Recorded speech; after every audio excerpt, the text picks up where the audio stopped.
사무엘상 4장 1절부터 11절 말씀입니다. 제가 한 절 읽고 번갈아 가면서 한 절씩 교독하시겠습니다. 사무엘의 말이 온 이스라엘에 전파되니라. 이스라엘은 나가서 블레셋 사람들과 싸우려고 에바넷을 곁에 짐치고 블레셋 사람들은 아벡에 짐쳤더니 블레셋 사람들이 이스라엘에 대하여 전열을 벌이니 그 둘이 싸우다가 이스라엘이 블레셋 사람들 앞에서 패하여 그들에게 전쟁에서 죽임을 당한 군사 4,000명 하나니라. 백성이 진영으로 돌아오매 이스라엘 장로들이 이르되 여호와께서 어찌하여 우리에게 오늘 블레셋 사람들 앞에서 패하게 하셨는고 여호와의 언약궤를 실루에서 우리에게로 가져다가 우리 중에 있게 하여 그것으로 우리를 우리 원수들의 손에서 구원하게 하자 하니 이 백성이 실로의 사람을 보내어 그룹 사이에 계신 만군의 여호와의 언약궤를 거두어서 그에게 전하는 명령과 지켰으면 하나님의 언약궤와 그의 섭리에 여호와의 언약궤가 진영에 들어올 때 온 이스라엘이 큰 소리로 외침에 땅이 울린지라. 블레셋 사람이 그 외치는 소리를 듣고 이르되 히브리 진영에서 큰 소리로 외치는 어찌 되냐 하다가 여호와의 궤가 진영에 들어온 줄 깨달은지라. 블레셋 사람이 두려워하여 이르되 신이 진영에 이르렀도다 하고 또 이르되 우리에게 화루다. 전날에는 이러한 일이 없었도다. 이를 하다가 누가 그를 기능한 신들의 손에서 건지고 그는 광야에서 여러 가지 제약으로 애굽인을 친 신들이니라. 너희 블레셋 사람들아 강하게 되며 대장부가 되라. 너희가 히브리 사람의 종이 되기를 그들이 너희의 종이 되었던 것 같이 되지 말고 대장부 같이 되어 싸우라 하고. 블레셋 사람들이 쳤더니 이스라엘이 빼어 각기 진화하고 도망하고 살육이 심히 커서 이스라엘 보병에 엎드려지다가 상상하며 있으며. 저희 같이 읽겠습니다. 하나님의 궤는 빼앗겼고 엘리의 두 아들 홈리와 비느하스는 죽임을 당하였더라. 지금 이 시간 황세영 목사님 나와서 말씀 전해주시겠습니다. 결의가 찬양 실력이 날이 갈수록 좋아지고 있어요. 중부감리 교육이 복받은 것 같아요. 오늘 말씀은요, 깊은 수렁이라는 주제를 가지고 매너리즘에 관하여 라는 말씀을 전하려고 합니다. 혹시 매너리즘이라는 뜻 아나요? 보통 표현할 때 우리 이렇게 말하죠. 아, 너 요즘 매너리즘에 빠졌어. 이 매너리즘이란 말을 제가 찾아보니까 르네상스 시대에 그 화가들이나 예술가들이 있었나 봐요. 그 예술가들이 자기 복제, 그러니까 문화의 복제를 하면서 독창성이나 향상성이 일어나지 않는 상태를 지속하면서 계속 그림을 그리는 거예요. 그러니까 뭔가 발전도 없고 의미도 없고 고찰도 없고 생각은 없는데 그 행동을 지속하긴 하는 거죠. 결과물이 다 똑같은 거예요. 발전이 없는 거죠. 이걸 우리 식대로 표현하자면 신앙의 매너리즘에 빠졌다라고 표현을 해요. 신앙의 매너리즘에 빠졌다가 뭐겠어요? 행동은 반복을 하는데 뭐가 없어요? 깊이가 없고 하나님과의 관계도 없고 기도의 열정과 뜨거움과 사모함도 사라져버리는 상태를 이르는 걸 바로 신앙의 매너리즘이라고 이야기를 해요. 오늘 말씀의 본문의 이야기가 딱 그 지점이어서 이 말씀의 본문을 선택을 했어요. 그럼 그리스도인들에게 있어서 가장 큰 고난이 뭘까? 한번 생각해 본 적 있어요? 나한테 제일 고난 말고 내가 그리스도인이라면 어떤 고난이 가장 클까요? 그건 아마 예수님을 통해서 우리가 이해할 수 있어요. 여러분, 예수님께서 십자가에 매달려 죽는 순간들을 우리는 다 성경을 통해 들었잖아요. 예수의 이야기를 잘 보세요. 제자들에게 배신당할 때 절규하셨나요? 그럼 혹시 뺨을 맞았을 때 억울하게 재판장에 끌려가서 억울함을 호소해야 될 그때에 억울할 때 호소하셨나요? 아니면 채찍을 맞으면서 아파서 쓰라리고 너무 힘든 고통 가운데서 절규하셨나요? 아니면 십자가에 매달려 손이 뚫리시고 손목이 뚫리시고 발목이 뚫리셨을 때 엘리야, 네가 엘리야의 능력을 가졌다면 내려와봐. 그렇게 조롱하는 사람들 앞에서 고통과 절규 속에서 절규하셨나요? 안 했죠. 예수님은 언제 절규하셨어요? 딱 한순간이었어요. 엘리라바 사박다. 그 뜻이 뭐죠? 하나님이여 어찌하여 나를 버리시나이까. 예수님에게 죽음이란 하나님과 첫 번째 단절을 겪는 경험이에요. 예수님이 진짜 살면서 하나님 존재하시면서 하나님과 떨어져 본 적이 없는 분이에요. 근데 그분이 그 모든 고통을 다 지나가셨을 때 딱 한 번 절규하는 게 그거였어요. 하나님과 분리되는 거. 하나님과 떨어져 있는 상태를 어떻게 해요? 절규하셨다고요. 그럼 그리스도인들에게 가장 큰 고난이란 삶에서 찾아오는 게 아니에요. 하나님과의 관계에서 찾아오는 거예요. 우리는 언제 고난을 느끼냐? 하나님 느끼지 않을 때. 하나님 앞에 너무 잘 살 때. 하나님을 의지하거나 찾지도 않는 너무 삶이 형통해. 아니래. 예배는 뜨겁지도 않고 기도는 절박하지도 않아요. 그런 신앙적인 상태를 지속할 때, 그러니까 그리스도인들이 가장 힘들어하는 순간이 언제냐? 매너리즘에 빠질 때. 삶에 문제가 생길 때는 문제가 되지 않아요. 그리스도인들에게는. 엄연히 진짜 신실한 그리스도인들은 삶에서 고난을 찾는 게 아니라 하나님이 느껴지지 않는 나의 상태를 가장 힘들어요. 예배에 대한 저 뜨거움이 사라지고 기도에 대한 마음이 사라질 때. 여러분들 기도 모임 매주 하잖아요. 그죠?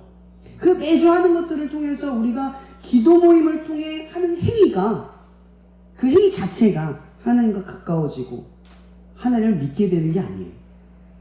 그죠?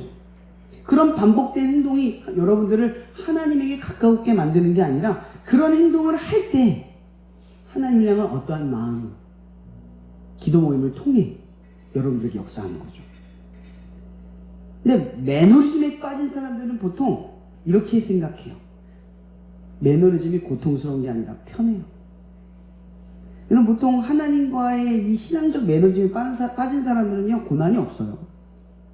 삶이 너무 평온하고 평탄해요. 집도 잘 살고 아마 편할 거예요. 고민도 없어요.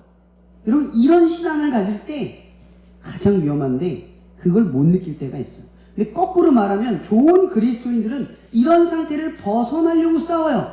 근데 그러니까 진짜 그리스도인이 못된 사람들은 어떻게 싸우냐면 고난이 올 때만 싸우는 거예요. 힘들 때. 하나님 성적이 떨어졌어요. 하나님 나 오늘 저 친구랑 관계가 힘들어요. 하나님 취업이 안 돼요. 하나님 입시가 고민이에요. 나는 왜 이렇게 공부를 못하죠 주님? 저는 왜 이렇게 인기가 없죠? 이런 걸 가지고 기도한다는 거죠. 근데 그리스도인들은 그걸 가지고 싸우는 게 아니에요. 가장 원초적인 것 가지고 싸운다는 거죠. 여러분들 한번 오늘 말씀을 들으면서 내가 어느 수렁에 빠졌는지 한번 생각해 보십시다. 그러면서 오늘 말씀을 한번 따라가 봤으면 좋겠어요. 오늘 첫 서두가 이렇게 시작합니다.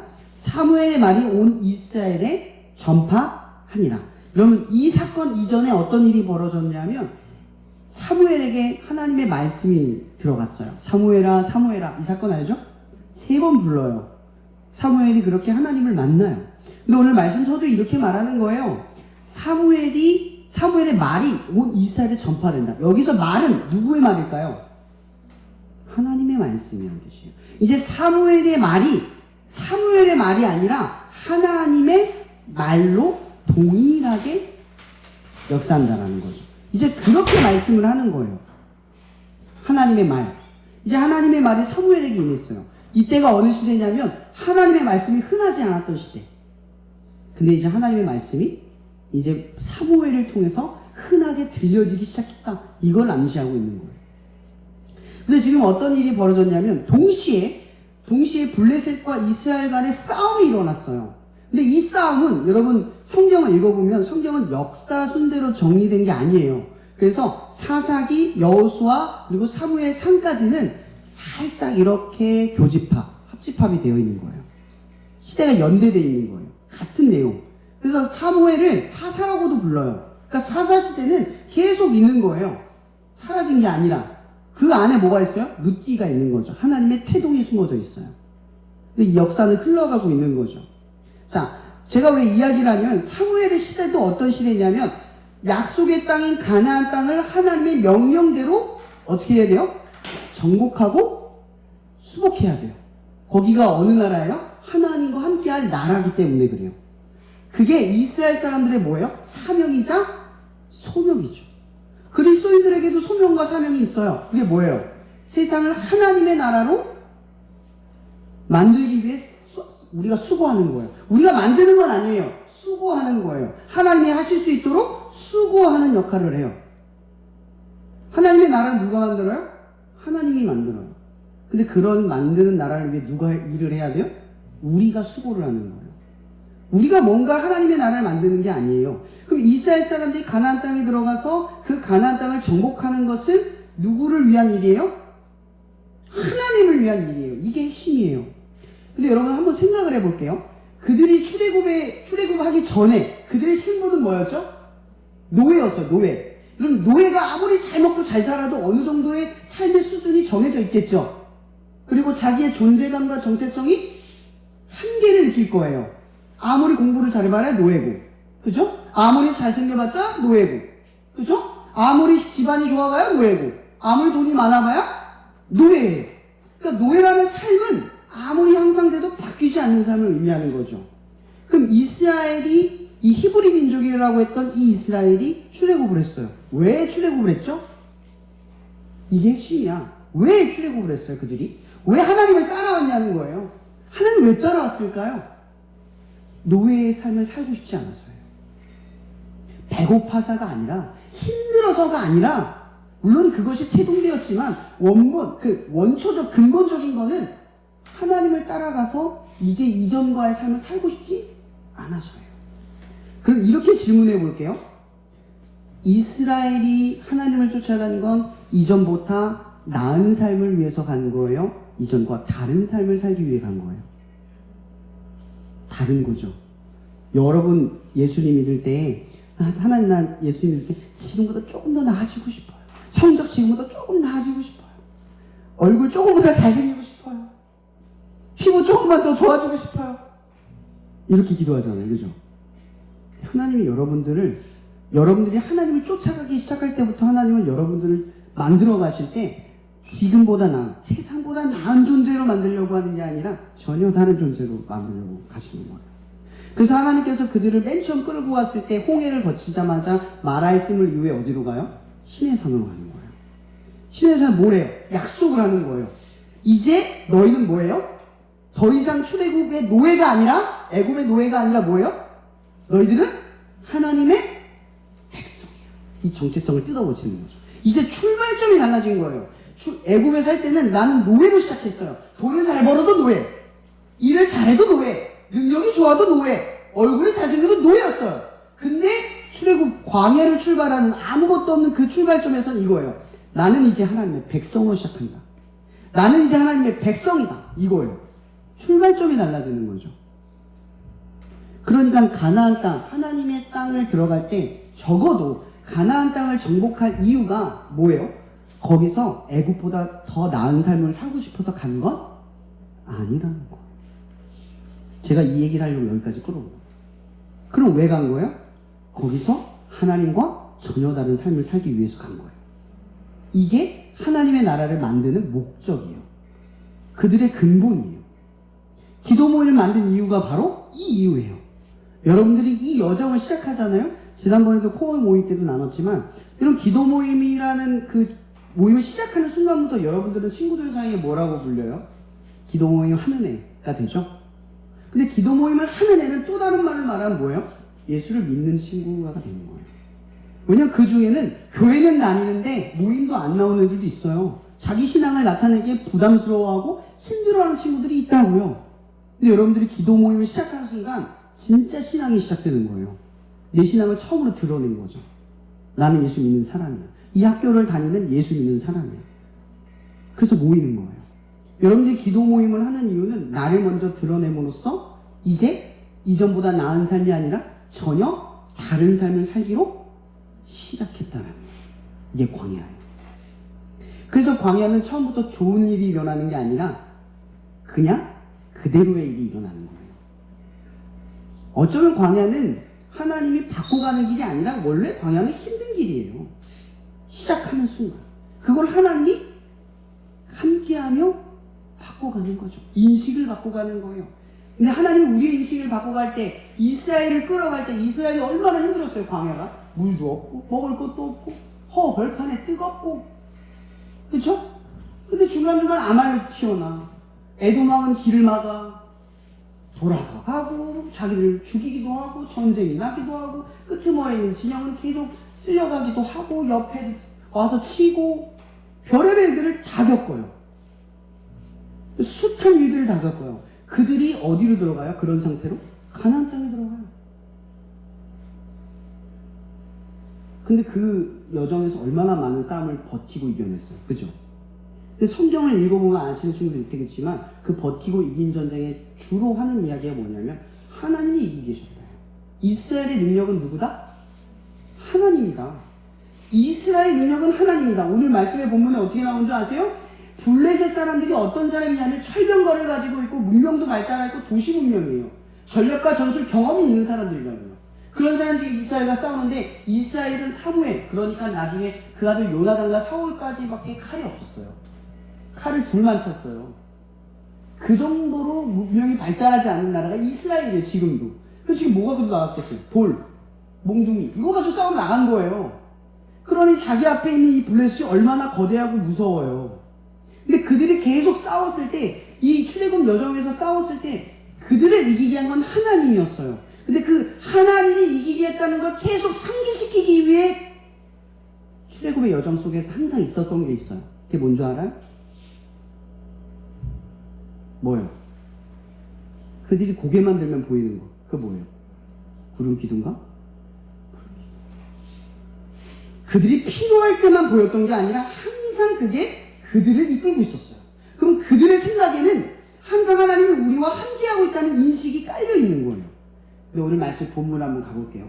지금 블레셋과의 싸움을 앞두고 있어요. 자기보다 더 거대한 민족과 싸움을 하고 있어요. 몽둥이 들고 그들의 철병거와 맞붙으려고 하는 이 순간에 그들이 머리를 써요. 뭘 쓰냐면 실로에 있는 하나님의 언약궤를 가져오자. 왜? 우리가 지금 두려워하고 질 것 같으니까 가지고 오자, 이런 얘기를 하고 있는 거예요. 그때 사무엘이 하나님의 말을 전하기 시작했다라는 거죠. 가지고 와요. 여러분들 성경에 엘리의 두 아들 홈니와 비느하스가 하나님 앞에 제사를 드릴 때 어떤 짓을 해요? 그걸 드리는 여자들과 간간을 간음을 해요. 또 하나님께 드릴 예물을 자기가 먼저 좋은 걸 취하고 나쁜 걸 하나님께 드려요. 그러니까 이것뿐만 아니라 더 나쁜 짓, 그러니까 하나님을 가볍게 생각하는 행동들을 했던 사람들이 누구예요? 제사장이에요. 근데 희한한 건 뭔지 아세요? 블레셋 진영 가운데 언약궤를 가지고 오는 사람이 누구냐? 홈니와 비느하스예요. 이게 뭘 상징하냐? 하나님을 제사하는 제사장이 어떤 삶을 살든 상관없다는 거예요. 중요한 건 하나님의 언약궤만 들어오면 된다는 거죠. 이게 뭐예요? 언약궤는 하나님이 아니라 상징인 거예요. 그들에겐 그게 중요하지 않아요. 누가 들고 오는 게 중요하지 않아요. 그것만 들어오면 이기는 거거든요. 왜냐면 그들이 출애굽할 때 회막 가운데, 그러니까 그들의 진영 가운데 항상 뭐가 있었어요? 언약궤가 있었단 말이에요. 그래서 그 언약궤가 항상 이스라엘을 이기고 지켜줬고 지금 이 땅에 정복할 때도 그것이 우리를 이기게 할 것이다 라고 하는 상징성이 남아있는 거예요. 근데 그들의 삶에 뭐가 없냐? 구름기둥과 불기둥이 사라진 거죠.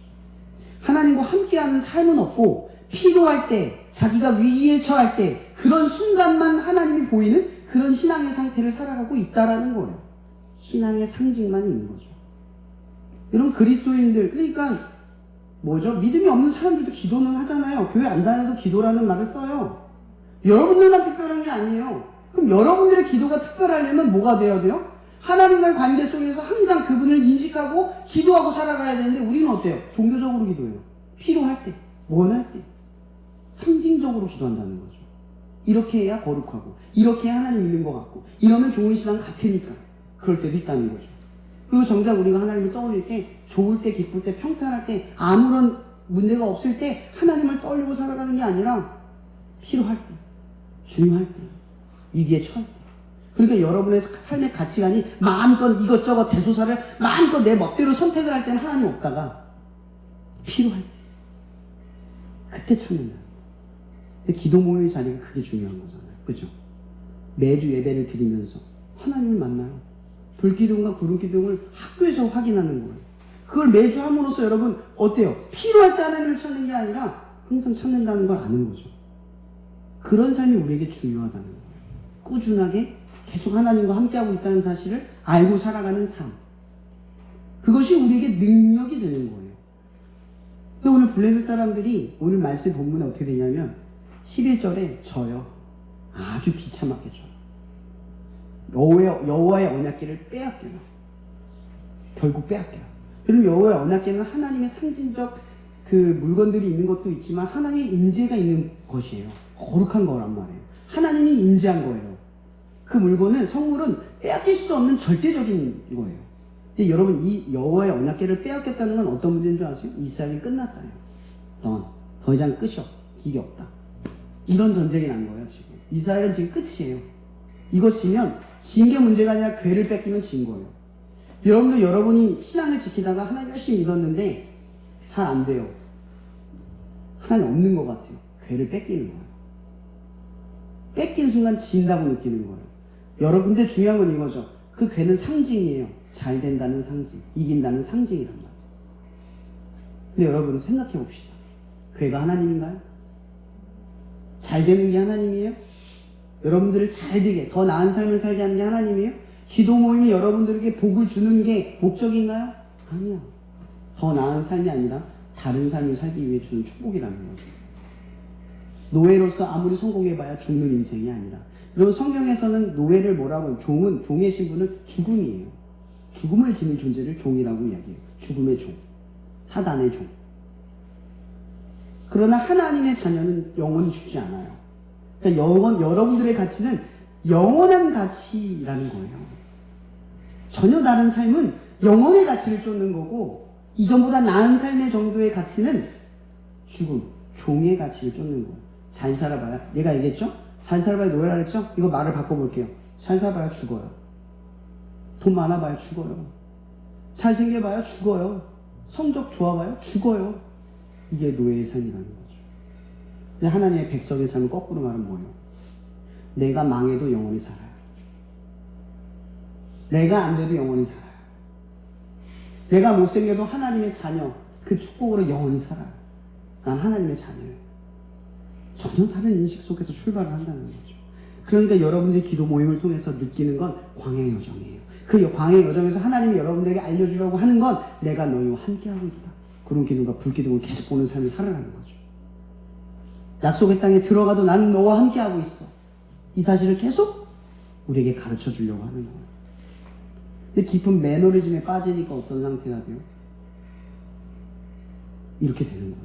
아까의 상태를 말하면 필요할 때만 하나님 찾고, 중요할 때만 하나님 찾고, 항상 하나님과 함께하는 삶을 익숙해지지 않는 삶대로 살아가요. 이제 하나님 없어 사는 게 너무 잘 돼.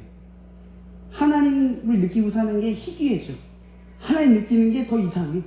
그런 삶을 살아가요. 근데 아무런 문제를 못 느끼고 쭉 살아가는 거예요. 그게 매너리즘이라는 거죠. 이 위기를 가장 적나라하게 보여주는 사건 하나가 있어요. 그게 뭐냐면 다윗의 이야기.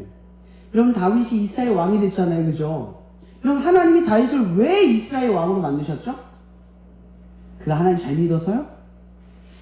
믿음이 좋아서 복 주신 걸까요? 아니면 그가 탁월해서 왕을 세운 걸까요? 아니에요. 성경을 정확하게 읽어보면, 워딩하면 다윗이 왕이 된 이유는 하나님이 다윗을 통해 하나님의 나라를 이루려고. 이게 목적이었어요. 그럼 만약 하나님이 여러분들에게 무언가를 주신다면 그 준 것의 목적은 뭐예요? 하나님의 나라를 위해서 준 거예요. 하나님이 다윗을 그렇게 세웠어. 근데 다윗이 어떻게 되냐면 나중에 이 다윗이 이제 왕이 되고 평탄한 시기를 거쳐요. 이제 싸우면 무조건 이겨. 그러니까 이 이기는 상태가 되니까 그의 그 수장 장군 있잖아요. 요압 장군이 다윗에게 그래요. 다윗 장군님, 이제 전쟁에 나가지 마십시오. 당신이 죽으면 이스라엘이 끝입니다. 이제 우리가 나가서 싸우겠으니 왕은 이제 궁에 있으십시오. 이러고 편안한 삶을 살기 시작해요. 그리고 이제 다윗이 이 예루살렘을 수복하기 전에 이 요압 장군이 그 성을 이제 뺏으면서 이래요. 요압이, 왕이여, 내가 그 궁을 수복한 다음에, 이 성을 수복한 다음에 마지막에 오셔서 이 궁을 빼앗으십시오. 당신의 영광을 돌리겠습니다. 이런 말을 해요. 근데 다윗이 어떻게 생각한 줄 아세요? 오케이. 요즘 뭐가 잘못되는 줄 아세요? 여러분, 승리의 영광은 누가 가져가야 돼요? 하나님. 기도 모임을 통해서 여러분들이 이룬 영광은 하나님이 가져가는 거예요. 우리가 가져가는 게 아니라. 나 기도 모임 1년 동안 지켰어. 이건 나의 영광이 아니라 하나님의 영광을 위해서 한 일이거든요. 하나님의 영광으로 돌아가야 되는 일을 다윗이 아무렇지 않게 어떻게 생각해요? 매너리즘에 빠졌잖아요. 내 거라고 생각해요. 오케이, 좋았어. 아무렇지 않게 받아들여요. 그러면서 어떤 일이 벌어져요? 다윗이 이제 옥상을 거닐어요. 이 유명한 얘기잖아요. 이 옥상을 거닐다라는 말은 이제 높은 곳에 가서 한적한 시간들을 보내고 있다. 이제 유유자적하고 있다 이거예요. 그러니까 뭐예요? 여러분 다윗이 사울에게 쫓긴 거 알고 있죠? 얼마나 비참하게 광야 생활했는지 알고 있죠? 근데 그때 이 다윗이 하나님께 벗어났어요? 하나님 앞에 얼마나 신실하고 깨끗하게 살았어요. 그죠? 근데 그가 왕이 되고 나서 옥상을 거닐 때는 하나님이 안 느껴져요. 그러니까 그때 뭐가 눈에 들어와요? 저기서 옷 벗고 씻고 있는 여자가 눈에 훅 들어와요. 그 몰래 훔쳐갔다는 얘기잖아. 그죠? 그게 눈에 보였다라는 건 다 그렇게 벌거벗고 하지 않잖아요. 내가 뚫어지게 보여 보이는 거잖아. 근데 그게 보였다는 건 가치관이에요. 성경에서 눈은 가치관을 의미하는 거거든요. 다윗에게 이제 하나님이 안 보이고 뭐가 보이기 시작했다? 세상이 보이기 시작했다. 삶에 아무 문제가 없고 너무 잘 살고 평탄하고 행복하기 시작하니까. 이게 위기라는 거죠. 그럼 다윗이 그 순간 그 길을 계속 벗어났는데 어떻게 가지 아세요? 하나님 안 보기 시작한 이후의 행동을 보세요. 우리아의 아내잖아요. 그죠? 임신까지 했네? 보통 그랬으면 잘못했다고 말해야 되잖아요. 근데 그걸 덮으려고 들어요. 잘못 아니에요? 나 왕인데 뭐. 이거예요. 그 다음에 어떤 일이 벌어져요? 이걸 또 덮으려고 우리아를 불러요. 충성스러운 우리아라고 또 설명까지 하네, 성경이. 그 우리아를 불러요. 그 아내랑 자기 해가지고 이 아이가 네 아이다라고 이렇게 덮으려고 또 머리를 쓰네요. 그때 머리를 쓰는 과정에 하나님이 없어요. 두려움이 사라져버린 인생이 돼버려요. 그리고 그 다음 어떻게 돼요?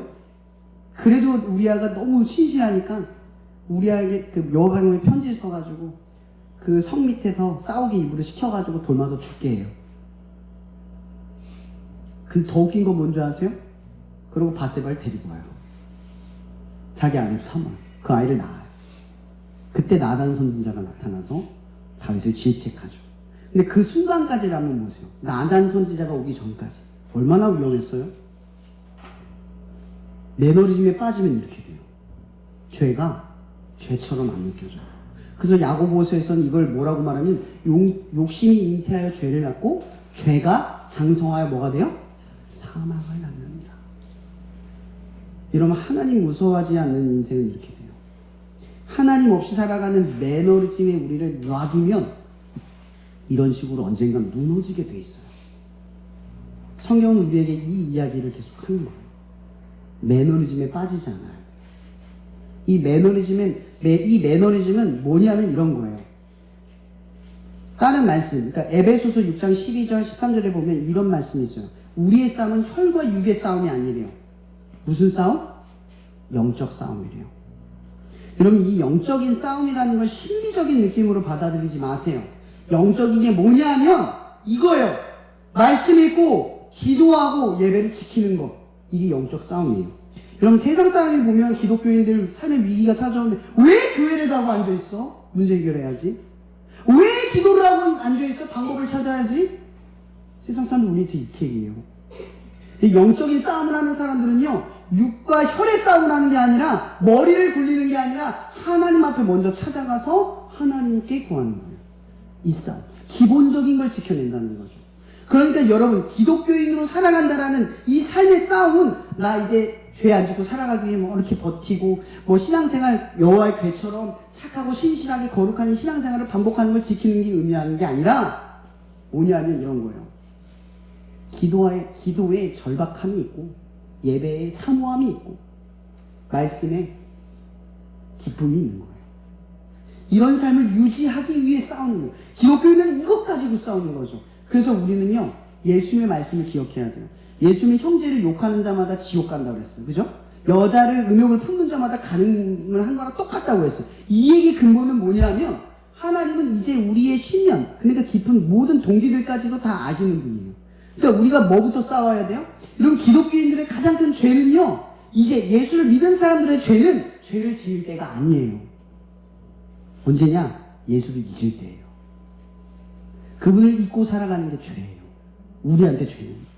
안 믿는 사람들은 그거 죄 아니야. 근데 믿는 사람들은 그게 죄예요. 예수 안 믿고 살아가는 거. 예수 기억 안 하고 살아가는 거. 예수 없이 살아가는 거. 그리고 그게 익숙해져 버리는 거. 이런 매너리즘은 뭔지 아세요? 이거예요. 익숙해져 버리는 거예요. 삶이 문제가 없고 평탄하지만 않으면 하나님 필요 없어요. 그런 인생이 되어버리는 거예요. 언약 개만 오면 돼요. 오늘 말씀에 보면 되게 특이한 게 뭔지 아세요? 이스라엘 진영에 온 이 괴를 보고 이스라엘 사람들은 괴가 왔으니 안심을 해요. 소리를 막 질러요. 근데 저 옆에 있는 블레셋 진영에서 뭐라고 소리인 줄 아세요? 애굽의 땅에서 애굽 신을 물리쳤던 그 신이 왔다! 이렇게 얘기를 해요. 근데 이게 무슨 얘기냐면 정작 이스라엘 사람들은 여호와의 언약궤가 왔을 때 하나님의 능력을 못 보고 하나님 못 보고 괴만 봐요. 근데 그 상대방의 편에서는 블레셋 사람들은 언약궤를 본 게 아니라 하나님을 봐요. 이게 무슨 차이인 줄 아시겠어요? 그럼 세상 사람들이 그리스도인들을 볼 때 뭐라고 보는 줄 아세요? 교회 다니는 사람으로 생각해요. 아니에요. 여러분들은 교회를 다니는 사람이 아니잖아요. 예수를 믿는 사람이죠. 그죠? 우리가 세상 사람들에 보여줄 건 내가 예수를 믿고 있다. 교회를 다닌다가 아니라고요. 여러분 교회 다니는 걸 제가 비하하는 게 아니에요. 그냥 습관적으로 교회를 다니는 사람으로 여긴다고요. 제가 사회생활 할 때 이런 일이 많았어요. 뭐냐면 회식하면 무조건 빠져요. 회사에서 뭐 한다고 무조건 빠져요. 신실해요. 자기는 신실하다고 생각을 해. 근데 사회생활 안 하는 게 아니라 세상을 섬기지 않고 살아가는 거예요. 그리스도의 역할이 있어. 나쁜 사람이 나쁜 짓 하도록 놔두는 게 우리 역할인가요? 왜 교회가 세상 가운데 있죠? 그리고 우리가 교회를 가는 것도 중요하지만 세상의 빛으로 남아서 그들이 죄악 가운데 무너지지 않는 역할을 하는 것도 중요한 우리의 역할이에요. 신실한다는 건 교회를 잘 다닌다는 게 아니에요. 사회생활을 하든 예배 교회 안에 있든 예수 믿는 일이 정확하게 꽂혀 있다는 거죠. 여러분들이 그래서 기도하는 게, 기도 모임을 하는 게 중요한 거예요. 여러분 학교에서도 예수 믿는 게 정확히 나와 있어요. 그리고 교회 가서도 예수 믿는 게 정확하게 정해져 있어요. 여러분 어디를 가든 기억하세요. 매너리즘에 빠지지 않는 법, 정체성을 드러냈어요. 나 예수 믿는 사람이야. 그런데 이런 말이 있어요. 믿음을 지키는 게 아닙니다. 이걸로 마칠게요. 믿음을 지키는 게 아니에요. 믿음을 지키면 그 믿음이 여러분들을 지킵니다. 아멘. 그러니까 기도 모임을 지키는 것이 엄연히 말하면 사실은 여러분들을 지켜주는 일이에요. 이게 하나님의 역사예요. 여러분들의 삶 속에 여러분들을 지키는 믿음이 항상 역사하기를 축복합니다. 기도하고 마칠게요. 제가 이거를 말씀을 3번을 전했는데 이 말씀하면서 기도했던 건 딱 이거예요. 여러분들은 어떤 지금 수렁에 빠졌습니까?